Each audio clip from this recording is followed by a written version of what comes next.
Salut, je suis ravie de te retrouver aujourd'hui dans cette nouvelle vidéo.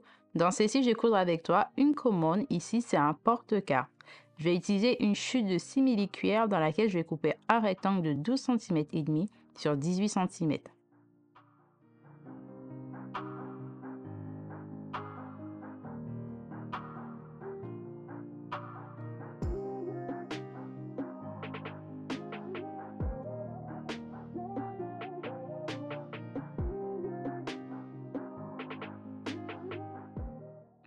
Après avoir coupé mon rectangle, je vais prendre dans mes chutes un rectangle aux mêmes dimensions ou un peu plus grand. Pour le coup, j'ai opté pour celui-ci. Je trouvais que ça allait super bien ensemble. Je vais quand même regarder un peu ce que je trouve. J'avais pas spécialement envie de couper un pagne en entier pour ce petit rectangle. Donc vraiment, j'ai été dans mes chutes.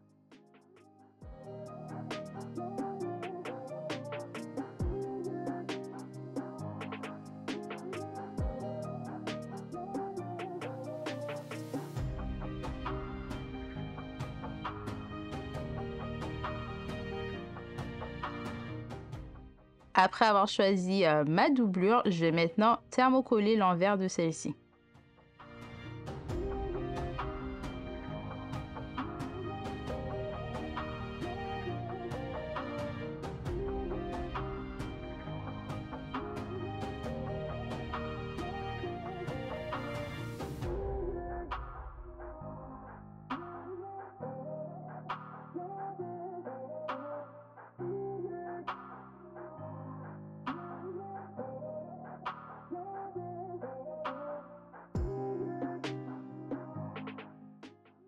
Ma doublure, elle est un peu plus grande que mon rectangle principal, donc je vais le réduire aux mêmes dimensions.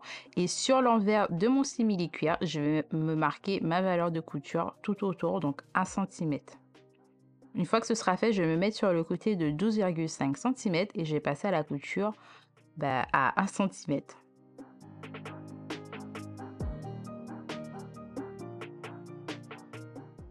Après avoir fait ma couture, je vais ouvrir ma pièce. Une fois qu'elle sera ouverte, la valeur de couture, elle sera sur l'envers de mon simili-cuir. Je vais bien plaquer le tout. Donc, moi, je ne suis pas passée au fer à repasser pour ne pas abîmer mon simili-cuir, hein. Précaution oblige. Je vais me faire une surpiqûre à 1 mm du bord, comme tu peux le voir sur l'écran. Une fois que ce sera fait, je vais ouvrir ma pièce, je vais me mettre sur l'envers, encore une fois, du simili-cuir. Je vais zapper ma valeur de couture sur le bas, comme tu peux le voir, et je vais rentrer dans mon rectangle. Donc, je vais me mettre un repère à partir du bas du rectangle. Je vais monter à 3 cm. Je vais faire la même chose de l'autre côté pour avoir une ligne bien droite. Et de ce repère de 3 cm, je vais monter un autre repère à 7 cm. Et ensuite, il me restera 6 cm.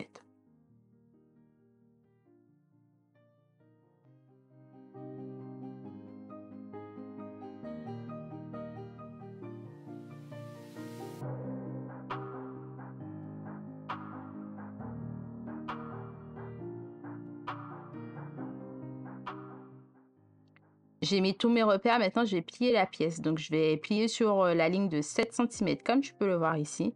Donc mon simili-cuir sera endroit contre endroit et je vais faire la même chose avec mon tissu en wax. Donc au final, toutes mes pièces seront l'une et l'autre endroit contre endroit. Et c'est plus parlant à l'écran, donc je te laisse regarder les images. Une fois que ce sera plié correctement, je vais mettre des petites pinces pour maintenir le tout, sans oublier de laisser une ouverture sur le haut, comme ici.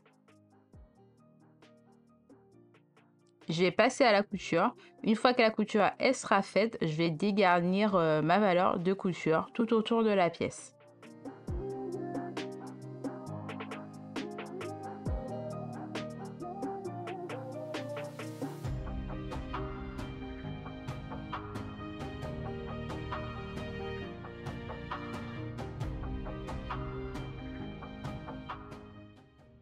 Après avoir dégarni ma valeur de couture, je vais tout simplement retourner ma pièce par l'ouverture qu'il y avait sur le haut, comme ici. Si tu n'es pas encore abonné, n'hésite pas à t'abonner et à activer la cloche de notification. J'ai mis ma pièce sur l'endroit, je vais maintenant passer un petit coup de fer à repasser ou une presse comme ici à peine tiède.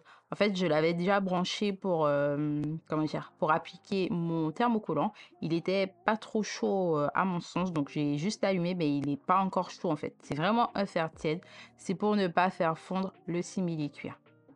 Personnellement, je préfère faire comme ça. Vaut mieux être précautionneux que de devoir tout recommencer parce qu'on a brûlé notre pièce. Après avoir bien aplati ma valeur de couture, je vais mettre des petites pinces pour maintenir le tout et je vais coudre vraiment au bord pour fermer mon ouverture.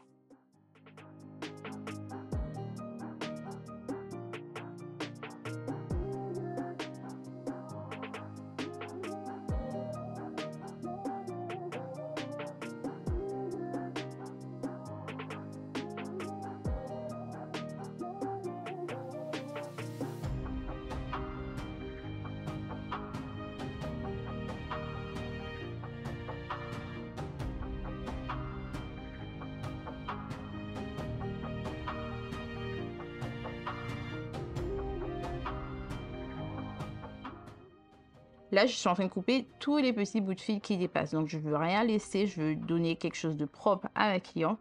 Je vais prendre mon briquet et je vais vraiment passer sur les extrémités des fils et ensuite aplatir sur ma matière. Ça va faire comme si c'est collé, hein.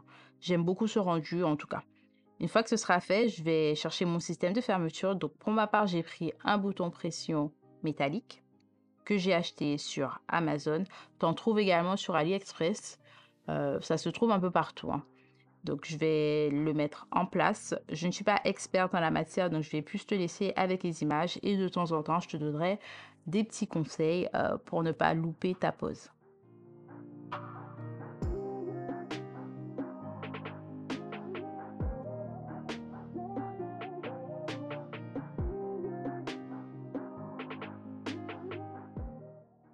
Je vais déterminer le milieu de mon rabat et ensuite je vais descendre à 1 centimètre. Je vais utiliser cet outil, donc c'est un outil qui fait pour poser les œillets. Franchement, je l'aime beaucoup, il est super pratique. Une fois que j'aurai fait mon trou avec, je vais mettre la partie plate extérieure sur l'extérieur de mon rabat, comme ici.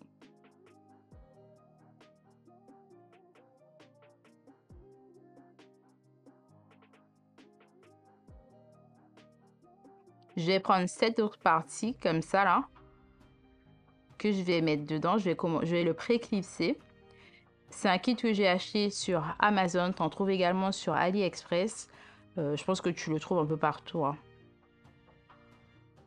Ici, je prends cette pièce métallique et je mets ma pièce par-dessus. Je trouve que c'est beaucoup plus efficace avec ça. Ça ne déforme pas ma pièce extérieure puisque j'ai essayé sur la planche en bois là. Ça m'a déformé ma pièce. Une fois que j'ai positionné ce côté, je vais mettre l'autre partie du bouton pression dans celle qui est déjà fixée et je vais appuyer sur ma pièce. Donc, je vais rabattre le rabat. Je vais bien appuyer pour avoir une marque. Et sur cette marque, sur vraiment le milieu de cette marque, je vais faire mon trou avec mon poisson. Ouais, ici, le poisson pour ne pas percer toutes les couches de ma pochette.